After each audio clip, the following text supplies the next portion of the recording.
Peace, everyone. Black High Priestess.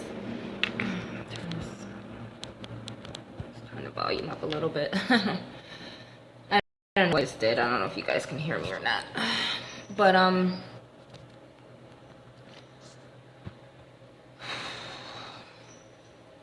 have this tension tamer tea. It's pretty good. Let me know if anyone's listening. Let me know that you can hear me.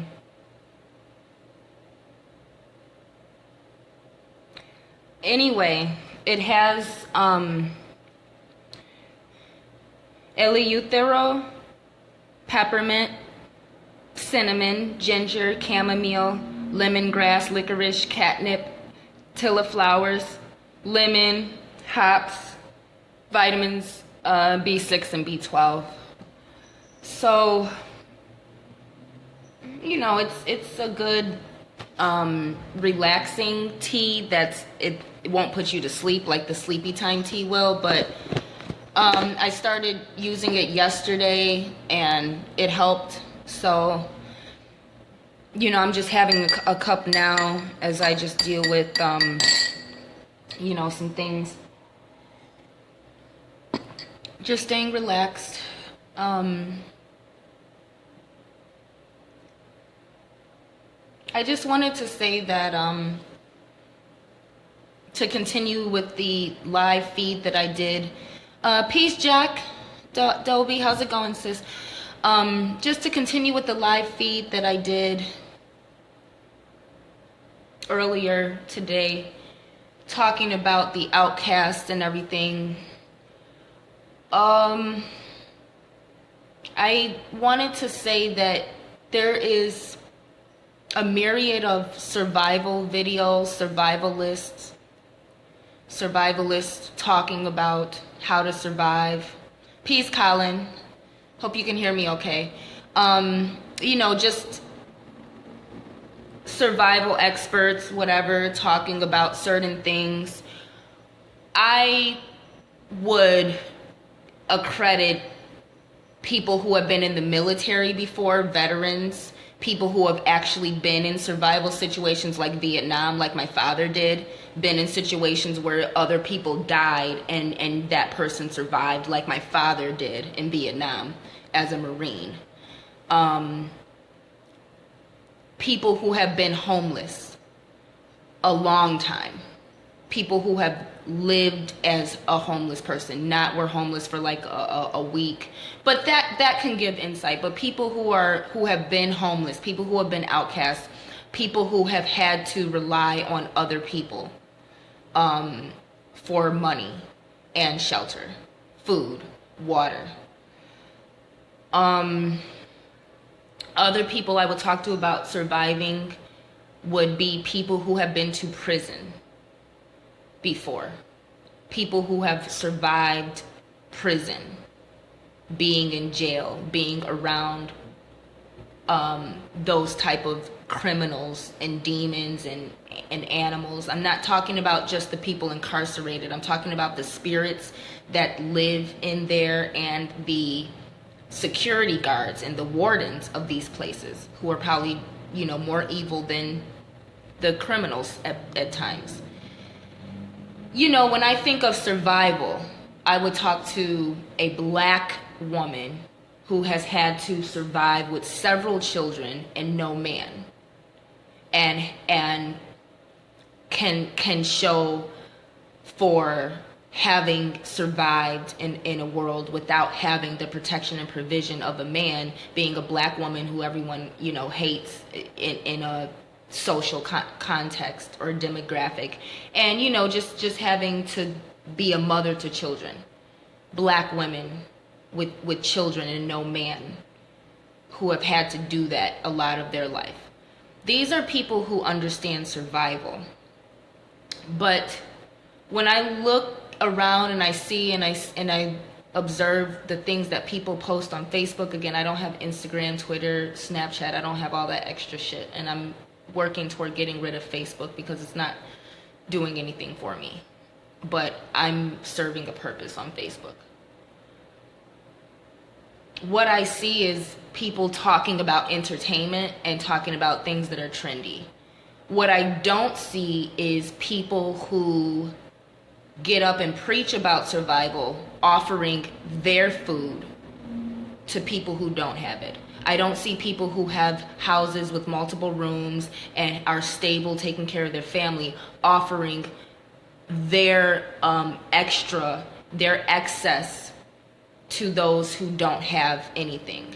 I see people getting up there talking about how black women are gonna, get a wake-up call because of food stamps being cut off, as if black women are the only people who need assistance, and as if black women are in a situation where we need it the most because black men ain't shit, and the ones that are still don't really help out, and the ones who are man enough rarely have the means to assist. I hear people talking about, you need to get it together and get a garden and start a garden, buy land, learn this, learn that. I hear people who are married talking like that. What I don't hear is these people offering what they have to people who are going to need it when food stamps get cut off, or when shit hits the fan, or when martial law pops off. I see a bunch of people who have cable TV and have money to put gas in their car because you have a nice car, and you have cell phone bills that exceed $30 a month. You have cell phone bills that exceed $50 a month, and $100 a month. You have internet bills, you have cable bills, you have Netflix bills, you have all these other expenses that you can afford, that you invest in. Those people don't help. Those people don't donate. Those people don't get up on social media and say, you know what I'm going to do? I'm going to cancel my Netflix account and take that $10, $20 that I pay a month for Netflix, and I'm going to start donating to this person. Or I'm going to start giving it to this single mother down the corner who I know her man left her and he's fucking some white chick now, or he's playing around doing whatever he wants to do. And I know she's going through this, so I'm gonna cancel my Netflix, and instead of watching white supremacist entertainment and watching, promotion of black men and white women on media all the time, I'm gonna help this single black mother who needs it, whose man left her. I'm gonna help this elderly person who, that maybe some of their benefits got taken away, and their husband or their wife died and they're injured. I'm going to do this. I don't see niggers getting up talking about survival in that way. I don't see people who have things talking about what they're going to do to help those who don't. So my point in saying this is, unity is not the best route to go. Unity is a myth, and uniting with a bunch of niggers who are so busy watching entertainment all the time and who mostly are overweight. When you're constantly consuming entertainment, you tend to be overweight, and people who tend to be overweight tend to be dumb. This is not just an observation and theory I have. This is what science has proven in its studies. My point in that is, whether or not you have obesity that shows your social gluttony or your consumerism, or you have a mindset that makes you dumb because you're a consumer of these things that are intended to dumb down America. Unity is a myth. I don't see it being the best option. Here's why. Beautiful black woman like me, if I'm seeking to unite with someone, I have 4 cats. People who are allergic to cats, I'm not going to be able to unite with. It's not going to be plausible for me to join in a family who has things, because most wives would not want a sexy woman who has the knowledge and intellect that I do around their husband. I wouldn't either. There's nothing wrong with that. There's nothing wrong with women protecting their marriage, because there's 80% single, beautiful black women, and there's 1% black men for all of us available. So why would anyone want to take in a sexy, single, beautiful black woman who doesn't have kids, who has a lot to offer, who's marriage material? Why would a woman want to have that around her husband? But the women who are married are the ones who have the ability to support others. Men who are stable and have families are the ones who have the money and the ability to support others. Though other people who have things and have the ability to support others, it's not a good situation for a woman like me to move in with a man who could easily rape me or take advantage of me at his leisure, just because I'm living with a man who is willing to take me in because I'm a beautiful woman. Uniting with like-minded people, it can work. Getting the younger people to start thinking about unity and to start seeing their peers as, brothers and sisters who they can build with, teaching the youth. That's a start. But when you're talking about shit hits the fan,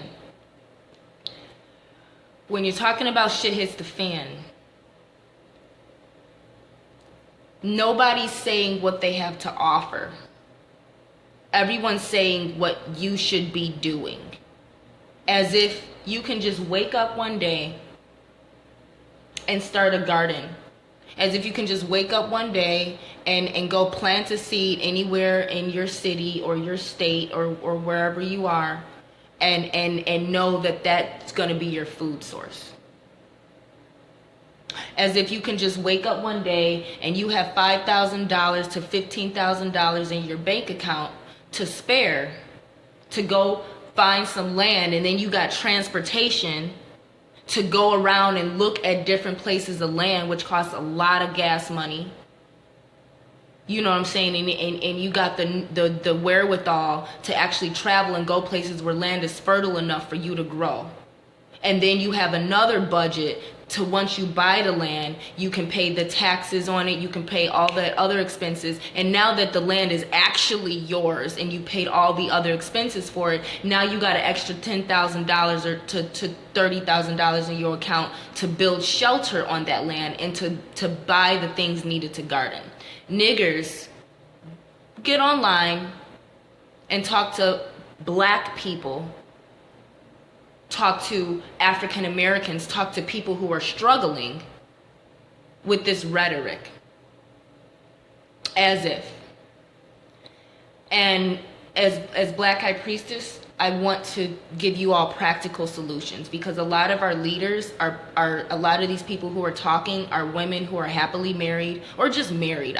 Most black women I don't see as being happily married. But a lot of these women are married, or they have a source of income because they have a child, so they can present this facade. A lot of these men who are talking like this, they have jobs, they're married, or they have a stable job, a stable income, and they've never had to struggle a day in their life because they're bougie. They went to college, they graduated, they got a white man's job. You know what I'm saying, and they probably marry, some half white chick, you know what I'm saying, and they bougie. Other people, they're talking because they see what's about to happen to our people, and they're giving suggestions. I don't want to do that. I don't want to get up here and tell you all the shit that other niggers is telling y'all to do. That's simply not practical and not plausible for a single mother, for a brother who's been to jail and has trouble getting a job and has to live with his mama because of social stigmas against men who were criminals or whatever. You know what I'm saying? People who are outcasts, who have had to struggle all their life. These things aren't practical. When you're talking about farming and growing food and everything, you're talking to rich people You're talking to rich, wealthy, middle class or upper middle class or upper class people who can wake up one day or wake up one year, who it's not going to take them a 5-year plan to even get the finances to do the shit that you're fantasizing about. Or the shit that you've been doing because you're just a fucking wife to some man who has who has a job, and you can get up here and preach about things, but you've never had to struggle. You can't actually tell somebody how to get out of this situation because you never had to do it. Somebody else did it for you. I don't want to be that person. I get up here and I tell you guys, even if it's something as little as you can deal with anxiety by having tension tamer tea, that's a practical solution. I told you guys what the ingredients are in it, because if you can't even buy some tea, maybe some of those ingredients you can use. Maybe you know how to get a hold of some of those ingredients. But I'm sick of niggers getting up here telling black people to grow their own food and to buy land, as if that is a practical solution for slaves. As if that's a practical solution for people who come from fucking poverty. I'm sick of niggers who ain't never came from poverty, who ain't never been poor a day in their life, acting like they have. I'm sick of motherfuckers who have shit, who have more than they need, talking about what other people need to do, instead of saying, you know what, this is what I have to offer. This is what I have to offer. I'm sick of seeing starving artists who have great shit to offer not get the funding that they deserve from niggers who would rather spend money on Netflix per month and Redbox per month and whatever the fuck y'all spend your money on these big gizmos and gadgets that you fucking have to watch entertainment and HD clear shit that you have and extra unpixelated shit. You know what I'm saying? All this money that you spend. This is why unity is not plausible. Being independent is plausible for people who are survivals. Because if you unite, you're going to be uniting with a bunch of gluttons. You're going to have to move in with people who watch TV. Their altar is the white supremacist media. Their altar is the TV. That is their altar in the home. These are the things that they spend their money on. These are the things that they talk about. So when it comes to uniting and uniting with like-minded people, the fact of the matter is people who are spiritual and have divinity and everything don't really have all this materialistic stuff. And it's not plausible for a person of divinity and spirituality to unite with a materialistic person. Materialistic people who have it are not offering what they have, and people who need it have survival skills are doing without. So how is someone who's done without going to plausibly be able to relate to somebody who's used to not having to work, who's used to sitting around? You know what I'm saying? Someone who ain't never had to figure some shit out within seconds, within minutes. These are just the things that when it comes to unity, survival, and the chaos that we're dealing with, like, in my experience, I don't see unity as the most plausible thing. Unite with who? Unite with who? Unite with who? When have you ever seen niggers or black people or African Americans or conscious niggers get together and be able to agree on how to divide something that they are sharing? This unity is something that people are talking about, because people who can survive on their own are going to be the hot commodities. Unity is for people who need other people to do their work. Peace. I don't know your name, but peace. Is that Arabic?